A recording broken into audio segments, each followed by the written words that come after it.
یہ جو حرمت ہے، اور پھر اس کے بعد لعن اللہ من قتل بالایدی والالسن، خدا کی لعنت اس پر جس نے آپ کو زبان سے اور ہاتھ سے قتل کیا.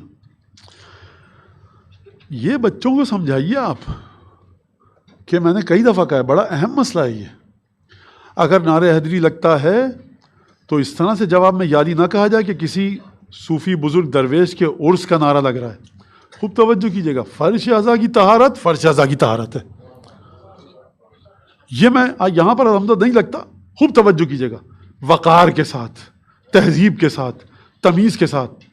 ابو الفضل عباس کو دیکھا ہے زینب کے خیمے میں کیسے جاتے ہیں؟ ابو الفضل عباس کو دیکھا حسین ابن علی کے پاس کیسے حاضر ہوتے ہیں؟ آپ کی میری اوقات ہے کیا؟ قدموں کی خاک ہے؟ نہیں سرکار، ذوالجناح کے قدموں کی خاک نہیں ہے. اوقات میرا ہے ہر انسان. جو شاعر قصیدہ خوان، خوب ہمیشہ کہا ہے میں نے، ہر سال کہا ہے اور کہتا رہوں گا، کہ جو کسی صوفی درویش عارف کو اس مرحلے پر لے آئے کہ وہ سمجھنے لگے ابو الفضل عباس سے بالش دو بالش کا فاصلہ ہے، واللہ خدا کی قسم یہ وہ شخص ہے جو ابو الفضل عباس کو اپنی زبان سے قتل کر رہا ہے. تم اس نجاست کو لا رہے ہو امام باڑے میں. کسی نے ڈونر نے، وہ ڈونر بھی پگلا، 4 روپے کے آ گئے، 9 دولتیوں کے پاس اپنی اوقات بھول گئے. اب پھدک کر اچھل کر دائرے تطہیر میں قدم رکھنا چاہ رہے ہو.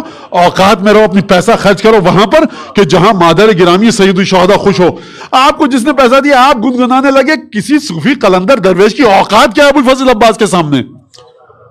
سرکار یہاں زہیر ابن قین کے بالوں پر جھڑ چکے ہیں، مسلم ابن اوسجہ کے بالوں پر جھڑ چکے ہیں. بریر کی حیثیت نہیں ہے یہاں پر عابس ابن شبیب شاکری کی حیثیت نہیں ہے. یہاں پر شہداء کربلا جو رسول خدا کے گھرانے سے باہر کے ہیں ان کی حیثیت نہیں ہے ابو الفضل عباس کے سامنے. جن کے ذریعے زمین کربلا کا وہ حصہ پاک ہو گیا وہ حیثیت نہیں رکھتے، اور آپ قلندر صوفی درویش کو لے کر آ رہے ہیں. اور اس کے بعد بچے یہ کہیں کہ جب ہو تو قلندر کا بھی ذکر کیجئے کسی کا. صوفی قلندر ایک عہدہ ہے، کوئی شخص نہیں ہے، یاد رکھیے گا. علم تصوف میں، علم عرفان میں قلندر ایک عہدہ ہے، شخص کا نام نہیں ہے. جب آپ کہتے ہیں آیت اللہ، کسی شخص کا نام نہیں ہے، عہدہ ہے. جب آپ کہتے ہیں انسپیکٹر صاحب تو عہدہ ہے، شخص نہیں ہے. لہٰذا درویش صوفی کو لا رہے ہیں اور اس کے بعد بچے یہ آ کر کہیں، خود مجھ سے کہا گیا سرکار 8 محرم کی مجلس سے پہلے کہ آج ہے تو ابو الفضل عباس کی شب، لیکن آپ فلاں درویش عارف صوفی کے فضائل پڑھیے. اس بچے کے ذہن میں یہ نجاست آئی کیسے؟ چونکہ تمہارے پاس 4 ٹکے آ گئے تھے، بےہودہ بے ڈھنگا قسم کا ڈونر آیا، اس نے اس پر بھی پڑھیے اس پر بھی پڑھیے. اما تم فلمی گیت لکھنے والے ہو، تم ہو کون کہ جتنا پیسہ ملا جس نے آ کر کہہ دیا تم نے آ کر قلندر صوفی درویش کی شان میں. اور اس کے بعد یہ شعر جاہل مجمع، خوب سمجھے گا، لعن اللہ من جہل حقک واستخف بحرمتک. لعنت ہے اس پر، میری نہیں، 5ویں اور 6ٹھے امام کی. کیا بات کر رہے ہیں آپ؟ جس کا احترام سید الشہداء کریں، ہمارے حرم سے الگ حرم بنے، ہمارے قدموں میں دفن نہ ہو تاکہ لوگ اس کا قصد کر کے زیارت پہ جائیں اور اتنی عزت ملے کہ لوگ بی بی ام البنین کی نظر کریں تو امام زمانہ نظر کو پورا کروائیں. خوب توجہ کیجئے گا. اب آپ فیس بک پر یہ شعر تقسیم کریں کہ جو پانی عباس کے مشکیزے میں بڑھ گیا تھا وہ فلاں قلندر اپنے روزے پر بانٹ رہا ہے. خاک ہو ایسے شاعر پر، لعنت ہو ایسی فکر پر، اس نودولیت لیے پر، اس نجس پیسے پر، اس قصیدہ خان پر جس کو عقل نہیں ہے. تم جناب سیدہ کے دسترخوان کے ٹکڑے چن کر میں بھی آپ بھی سب کھا رہے ہیں. خوب توجہ کیجئے گا اس بات کو. مولانا کس کی طرف آپ کا اشارہ تھا؟ شخص میں اپنے نہ دل میں لاتا ہوں نہ میرے دماغ میں. کوئی بھی ان صفات پر پورا اترے اس کے ساتھ ہماری مخالفت ہے. ہماری کیا 5ویں اور 6ٹھے امام کی. مت سنیے بچہ اگر آپ کے ایسے قصیدے سن رہا ہے، بیٹا یہ شعر غلط ہے. ہم نہیں کہہ رہے کہ آپ برے الفاظ استعمال کیجئے اس قصیدہ خان کے لیے. الفاظ دیکھیے کیا ہیں، چھانیے اس کو. کہاں جا رہے ہیں آپ سرکار؟ کس جگہ پر جا رہے ہیں؟ لعن اللہ، اس کا مطلب یہ ہے کہ نگاہ امامت دیکھ رہی تھی کہ کل ابو الفضل عباس کے ساتھ لوگوں کو جوڑا جائے گا. چاہے کسی آیت اللہ کو جوڑو، کسی آیت اللہ العظمیٰ کو جوڑو. آیت اللہ العظمیٰ کی اوقات نہیں ہے نالین ابو الفضل عباس. اگر آیت اللہ العظمیٰ اپنے امامے سے نالین کی مٹی صاف کریں تو دل بند ہو جائے گا. میں نے ایک جگہ مجلس میں کہا، لوگوں نے کہا مولانا مذہبی طبقہ ناراض ہو گیا. یہ مذہبی طبقہ 2 رکعت اٹھک بیٹھک کر کے رمضان کے کچھ فاقے کر کے سمجھتا ابو الفضل عباس کو سمجھے گا؟ یہ مذہبی طبقہ اپنے آپ کو سمیٹے جائے یہاں سے. تم لوگ ہو کون میاں؟ اوقات میں رہو، دائرے میں رہو اپنے. آپ سمجھیے اس بات کو. آپ قرق کر دیجئے، قدغن کر دیجئے، کارڈن آف کیجئے اس بات کو. چادر اس لیے نہیں لپیٹی گئی تھی کہ رسول خدا کو نہیں پتا تھا پنجتن کون ہے.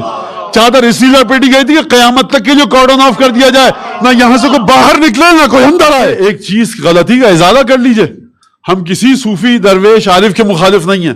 ہر وہ ہستی کہ جس نے اپنے اشعار میں مولا کائنات کی مدح کی، ہم اس کی تعریف کرتے ہیں، ہم اس کے آگے سر جھکائیں گے، اس کے لیے فاتحہ پڑھیں گے، دعائے مغفرت کریں گے، قابل احترام ہمارے لیے کیا پنجتن کے لیے، ہم اس کے مخالف نہیں ہیں سرکار۔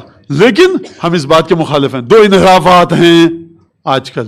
ایک انحرافات اپنے مراجع کو، اپنے علماء کو ائمہ کے برابر لانا، منحرف ہے، گمراہ ہے، خود بھی گمراہ ہے، دوسروں کو بھی گمراہ کر رہا ہے۔ آپ یہ مت سمجھیں امامہ سر پہ ہے تو میں حمایت کروں گا، نہیں، وہ مرجع تقلید ہے، اس لیے ابو الفضل عباس کے برابر کیا مرجع تقلید ہے کہاں؟ یہاں پہ کسی کی دال نہیں گلتی سرکار، ابو الفضل عباس کی بات ہو رہی ہے۔ اور دوسرا انحراف کیا؟ صوفیوں کو، درویشوں کو، عرفا کو کس کے برابر لانا؟ ابو الفضل عباس کے برابر۔ جو ابو الفضل عباس کے مشکیزے میں پانی بچا تھا وہ فلاں عارف صوفی درویش بانٹ رہا ہے، کس حدیث میں آیا یہ؟ مقامات کو رکھیے اپنے مقام پر، خوب توجہ کیجیے گا اس بات پر۔ لہٰذا جناب زینب کا اتنا بڑا رتبہ، بندگی تعبد کیا ہے یہ ہم کو سکھایا جا رہا ہے، رتبوں میں کمی نہیں ہے، یہ ہم کو سکھایا جا رہا ہے کہ زیارت عاشورہ میں جناب زینب کا نام نہیں ہے۔ کیوں نہیں ہے؟ کیا رتبہ کم ہے؟ حاشا وکلا، استغفر اللہ۔ سیکھو، ہم جو کہیں وہ کرو، ہمارے دائرے میں تم قدم مت رکھو، تم ہو غلام، تم ہو بندے، تم مرحلے تعبد پر خان ہے، قصیدہ خان ہے، ان کی یہ غلطی ہے، شاعر کی یہ غلطی ہے، لیکن ان کے احسانات بے تحاشا ہیں۔ سب سے بڑا احسان ان کا یہ کہ بچوں کو یہ قصیدہ خان، نوحہ خان، مرثیہ خان ولایت سکھاتے ہیں۔ اب یہ بتا دوں، میں نے کل بھی کہا مرثیہ خان بڑا بیچارہ مظلوم ترین عنصر ہے عزاداری کا، تو مرثیہ میں آپ کو وہ چیزیں نہیں ملیں گی الحمدللہ کہ جو آپ کو اب بہرحال ہے، لیکن وہ پڑھے نہیں جاتے معمولاً مرثیہ، وہ مرثیہ میں، لیکن جو آپ کو قصیدوں میں اور منقبتوں میں چیزیں ملیں گی۔ لہٰذا اپنی فکر کو زیارات اور احادیث معصومین کے مطابق ڈھالیے، توجہ کیجیے اس بات پر، گھبرائیے مت، سمجھیے چیز کو، پہلے ہضم کیجیے اور اس کے بعد۔ لہٰذا یہاں پر کسی کی ذات پر، شخص پر حملہ نہیں ہو رہا۔ کوئی بھی نوحہ خان، قصیدہ خان آئے، اگر اس کی چپل نہیں مل رہی ہوگی میں اٹھا کے دینے میں فخر محسوس کروں گا، مولا کا نوحہ خان ہے۔ لیکن سرکار یہ آپ نے شعر کہا یہ غلط ہے، یہ آپ نے جملہ کہا یہ غلط ہے، یہ حدیث سے ٹکرا رہا ہے۔ چلیے دوبارہ اسی مرحلے پر عزاداری کے نوحوں کے قصیدوں کے 50 60 70 سال پہلے، کہ جہاں پر آغاز ہوتا تھا رسول خدا سے اور اختتام ہوتا تھا مولا عباس پر، بی بی زینب پر، امام زمانہ پر۔ سمجھیے اس بات کو، اگر اس جگہ پر طہارت کی بجائے نجاست آ گئی تو پھر کوئی بھی جگہ نہیں بچے گی کہ جہاں سے آپ طہارت حاصل کر سکیں۔